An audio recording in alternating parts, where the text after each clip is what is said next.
I thought our student energy was tremendous. I know it wasn't a packed house with students, but I thought they were great. And I thought the band was excellent in the way that they got it rolling, the cheerleaders, the whole thing. I mean, that's the kind of atmosphere that it needs to be, because I think that kind of stuff helps us continue to get better. I thought these guys tonight really responded in a very positive way, and hit a lot of good marks in the sense of defensively, second half, cutting the offensive rebounds down to 3. Troy being right near a double-double was impressive. James's shooting was certainly impressive, but the 15 deflections was far more impressive to me, because that's what you want to do. You want to get it to the point where your defense is creating your offense. And I think we were 2-to-1 assist turnover ratio, which was really strong. We went through the paint a lot. We had 6 guys in double figures, and we changed defenses. I thought we took care of the ball we certainly didn't slow down. And so we showed that we can play at a really good pace and also take care of the ball. But I thought the ball really, really moved well, and it looked very accurate. And it's a good win to the start of a really busy week, and a big week, obviously, because we're going on the road to Duke. But I thought they really responded over the last 3 days, coming back, getting off a plane on Friday night, taking a shower, getting something to eat, and going right to practice. And then, the time change starts to hit, when you start to go back to school. And I thought they played with great energy. So really proud of all of them, and proud of the way they prepared, and proud of the way they came out and played the 40 minutes. First question. Go ahead, Mike. I heard you mention on the pregame show that there was a film session in Hawaii on Wednesday night. Who organized that? I think the players did. I was already gone. I think that was Yogi and Max. Yogi, Max, and Nick, I think, put that together. Yeah. So I was already gone and heard about it when I got back, and I thought that was great, that they did that on their own. So, and I think they went through the film. You'd have to ask them for sure, but I know they got a lot out of it. And we watched film back here. We watched more edits, but I think they watched the game, and that's good ownership. It seems that over Yogi's 4 years, he's really matured and improved as a player. How is it the communication that you have with him on the court, and what kind of freedom did you allow him to have when it comes to play calling or anything like that? Well, I think he's got a lot of freedom. I think he knows our concepts very well. I think he's improved and matured constantly. And I thought he set the point of attack tonight defensively really, really good. And he brought a lot of confidence to his teammates with his defense. So really, that's the most important thing. Does your leader, is he unselfish? Is he a hard worker? Is he an excellent defender? And can he impact the game when it's not going great for him? And he's well on the way to doing all of those things. It seemed like early on, Alcorn State was having a lot of success in the offensive glass, and then as the game moved along, you guys kind of started. I think some of it, we showed it at halftime. I think some was at times we had 3 guys on the ball, which created backside boards. And at times we had 2 or 3 guys trying to block a shot, which is not what you want. So a little bit of our rotations were not where they needed to be. So we want to rotate over, but we also want to rotate back. So the weak side is really in the form of an I. And the terminology is V over, okay, which slides over to help on the drive or the post up. And then the V back slides back into it, and he's going to get the backside board. And then the other top guy becomes the center fielder, more or less. And we weren't getting that. We had too many guys rallying to the ball, trying to make a play, which is not a bad thing. But at the same time, when that ball is missed, there's nobody there to grab that board if the guard doesn't come all the way down from the top of the key, basically, from where they were at. So we got that adjusted. But really, we knew we wanted to change defenses more in the second half. And we did. And it got better. And the fact that we only allowed – I have to watch the film to see what our blockouts were like. But the fact that it was only 3 offensive boards was a positive. Okay. Go ahead. I guess, what was the decision to go with 3 guards tonight? I'm sorry? What was the decision to go with 3 guards tonight? I just made it, basically. That's what I did. Just in the mind at all? Yeah, I just kind of rolled the dice or pick names out of it. No, we want to get better at it, right? I mean, it's just we want to do different things. So made the decision. You mentioned the time change, players coming back to class after Maui. Was it beneficial to have this game in between Maui and Duke just to get back out there right away? Oh, absolutely, yeah. There's no question about that. I mean, it wouldn't matter if we're playing Duke on Wednesday. You want to play a game, well, especially a game of Duke's magnitude. You want to try to play another game. Because again, the time changes and things like that hit everybody differently. Personally, I'm glad that game is so late on Wednesday night. I think that's great. I mean, I know it's a primetime game, but I think it's great that it'll be that late. Give these guys a chance to get a little rest on Wednesday. They'll have a full day tomorrow before we leave. But yeah, my first year here, we played on a Sunday. I wasn't real sure about that move. We inherited that move. That's tough. We won the game. We beat Cornell. I can remember all those wins that year, but which was a big win for us in its own right. But that's way too early. Way too early. So Monday, Monday's about right. Go ahead. Given what happened in Maui, is there a concern on your part that there's a tendency for the guys to press a little bit, playing a team like Duke on Wednesday night? No, I think the thing is it's going to be their first road game. That's the most important thing. It's going to be their first true road game in a very tough environment.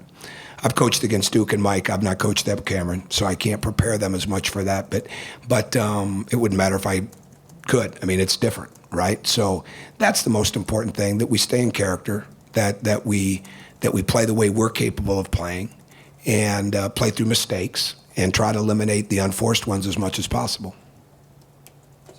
James talked about the importance of knowing scoring is going to come with him and focusing on the other things like defense and all that. What do you kind of look for first when you're kind of analyzing his game? Well, he just answered it, because that's what he said, because that's the whole key. To come in, I think it's so important that you focus on the other parts of it: the defense, the rebounding, the ball movement, moving without the ball. And it's amazing. It's amazing how that ball moves when everybody's doing the same thing. And it's just, there were some great clips that we'll have to build on inside of this game on ball movement, even on some missed shots. But again, it's the defense. It's coming out with an active energy, and it's coming out. Our defense, we can say it was a team that maybe wasn't as good, obviously, of the teams we played last week, or we could say that we were much better at attacking the ball and getting over screens. And we had some different things we were going to do defensively tonight that we never really got to.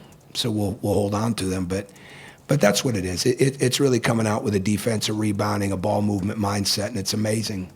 We're not going to lose too many games. You get 5, 6 guys in double figures. And he just happened to be shooting it at an incredible rate. But he also created so much from his defense for himself and others tonight. To kind of go along with that, with James, I guess defensively, how important was it for him to have something tangible, something he can kind of measure himself going forward? Big time. I mean, that's huge, because they need, we see it as coaches, but and you can show it on film, but it's so different when they feel it and they do it themselves. It's so different, and they need those reminders that this is what it looks like. And I kept track of his deflections. I saw his points at halftime, and my eyes popped, right? I mean, I didn't realize I had that many, but I knew he was playing good defense. I knew we all were, and I knew we were moving the ball. But once I saw he had that many deflections at half, it was really, really important that he kept doing that. And he really, I think he was at 9 and 6. That's important. 9 in the first, 6 in the second, with less minutes in the second. So that's really important, that you can continue to build on that with all of them. And there were numerous situations like that. Troy's rebounding, the ball movement I've mentioned so much, the rotations, I think we'll be a lot happier when we look at the film and see how we attack the screens. You've got to attack. And we had ball screen problems there because of some of our coverages that guys aren't just ready to maybe do that as much yet. But it's still no reason that we can't be attacking our leg over the screen and just fight over the screen. And tonight, maybe the screens weren't as strong, but we were a lot stronger in our fight and our getting over the pick. And that's really important. Hey, Coach, you got a lot of players in this evening, and Harrison scored his first bucket. Happy for him. He's worked hard. And a ritual on teams that when players score their first bucket, maybe even like his was a 3-pointer. Yeah, you know what? We ought to start something. I think we'll shave his head. I think we'll give him a head shave. Can we do that? We get in trouble? No, I think we'll just thank him and tell him to come back in and get here early tomorrow in the morning. He's had a full day. He lifted weights this morning. He did an individual.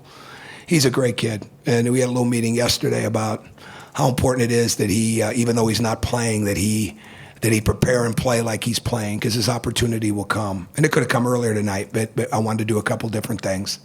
But we love having him. I mean, he's going to be a good player here. So I'm just kidding about the shaved head. It won't happen. Tom, I can help with the shaved head. Yeah, I'm sure you can. So. Talk Tom, can you talk a little bit about the challenges that Duke presents? Oh, tremendous challenges. I mean, they drive to the rim, they get fouled. They have inside-outside attacks. They really, really want to get fouled. I think Grayson Allen might be averaging 7 or 8 fouls drawn a game. That's tough.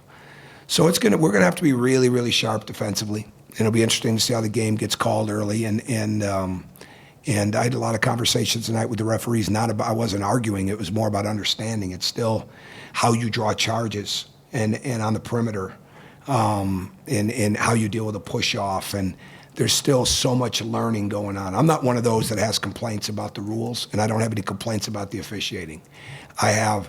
We're all trying to understand it. And as long as the referees are good at helping me try to understand, I even asked tonight I said, tell him why that's a foul.